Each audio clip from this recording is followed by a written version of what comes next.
They took off from airfields in southern Argentina, equipped with Exocet missiles, and went in search of revenge.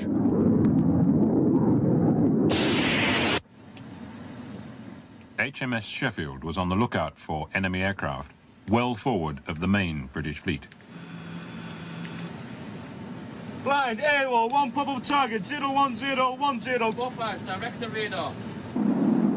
The sea was very calm, we were looking out to sea, and I thought that it looked like a torpedo was on its way because the sea was shimmering and shaking, if you like. So I said I thought there was a torpedo.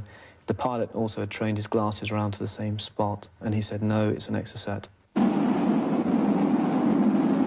The officer of the watch and other members of the bridge crew started to take cover. But I remember myself and the second officer of the watch becoming transfixed to the missile on its way in, which really does amaze me now when I come to think of it, but we watched it almost to the point of impact when we quickly huddled together and dropped to the floor.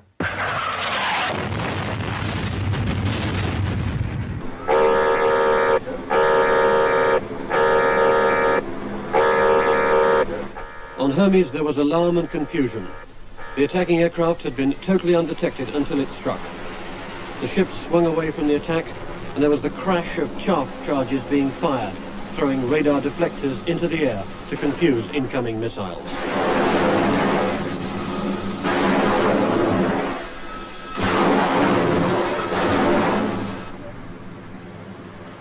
On the horizon we could see smoke rising from one of the destroyers. It had been hit, but how badly? The answer was brought by one of Sheffield's officers. His ship was aflame and disabled. All power, all communication, all ability to fight the flames had been lost. They needed firefighting assistance urgently. Casualties were heavy.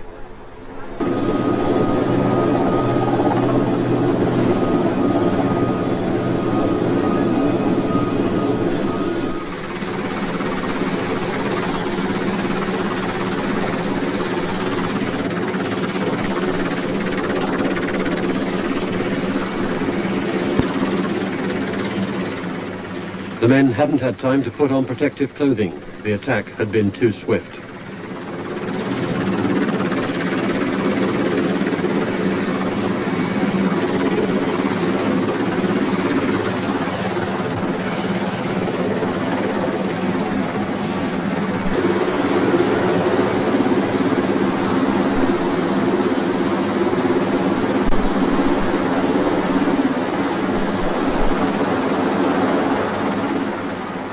Twenty men had died, all within minutes of the Exocet striking and filling the ship with pungent smoke.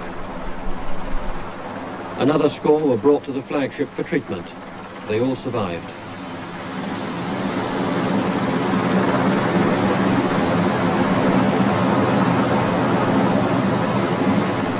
The rest of the crew of Sheffield stayed on board, helping with the firefighting. But Sheffield's own water mains were out of action, and the ships alongside could do nothing but cool the outside of the hull. After 5 hours with parts of the deck white hot, the order was given to abandon ship.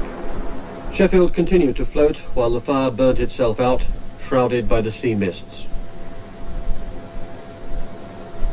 The Navy wanted a safer, not just for pride, not just for the equipment aboard, but for the lessons they could learn about the vulnerability of ships to a modern missile. All this damage had been done by just one Exocet.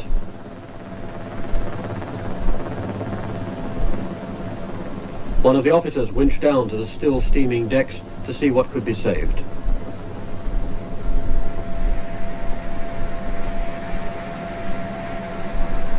When the sea came up, she sank, taking the bodies of the dead with her. I can tell you that we're talking about seconds to react rather than minutes. And I'm sure you will appreciate that a missile which comes in less than 12 feet off the deck at very high speed, many hundreds of miles an hour, gives us a very short time of response.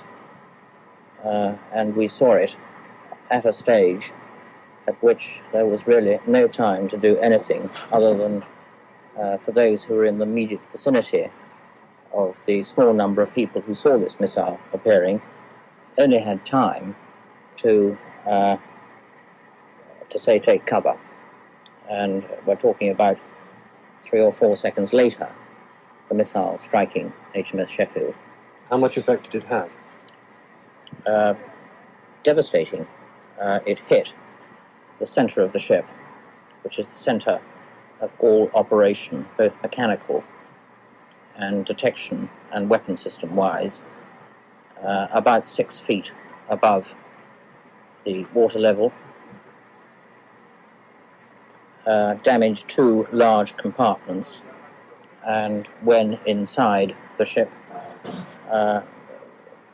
exploded, and exploded outwards and upwards.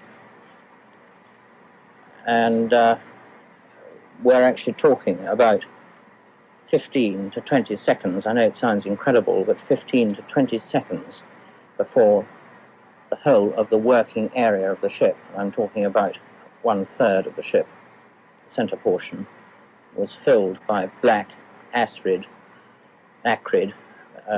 pungent smoke.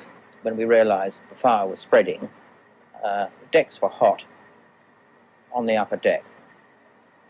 You could feel the heat of the deck through your feet with shoes on.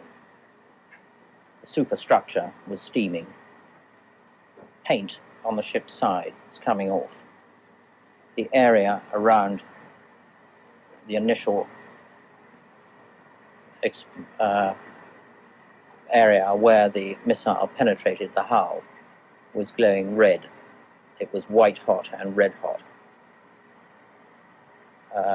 The flames we could see coming out of the hole, the extent of damage was such that we knew that there is no way in that class of submarine, that class of ship, that you can possibly fight that ship again with that amount of damage. On the 9 o'clock news on May the 4th, the reality of the war was brought into millions of homes by Defence spokesman Ian MacDonald.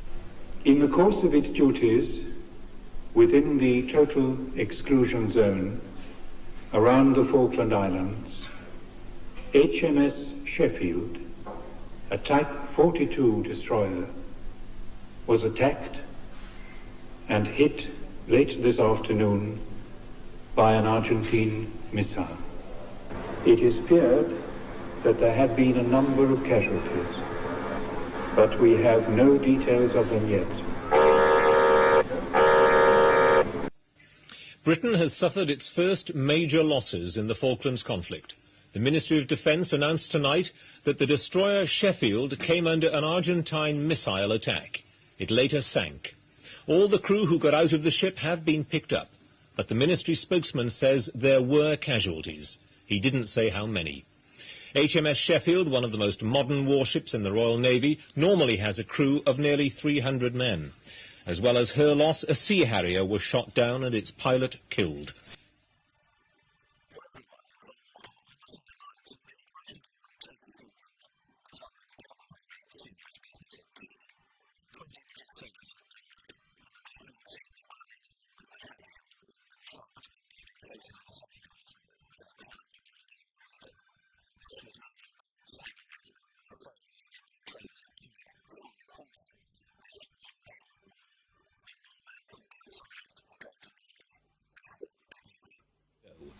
And Portsmouth, home base for HMS Sheffield, was a city in mourning. Frances Coverdale has been there. The local newspaper called it the City of Anguish, and certainly the people of Portsmouth haven't known anything like it since the Second World War. The atmosphere today was in stark contrast to that of 30 days ago, when the first of the task force ships sailed out. Today was the day the reality of the conflict in the South Atlantic came home. The reaction was naturally one of shock. Well, you know, I got a few mates on there and everything, and I remember how they are, but it's very disheartening, and, well, I can't really say much more. Shocked us all. I think it's terrible. I mean, who would have thought it came to this, and to hear a ship go down, one of ours as well, when it is bad? Was it that much of a shock? It was to me, yes. I didn't think it would end up with one of ours actually being sunk.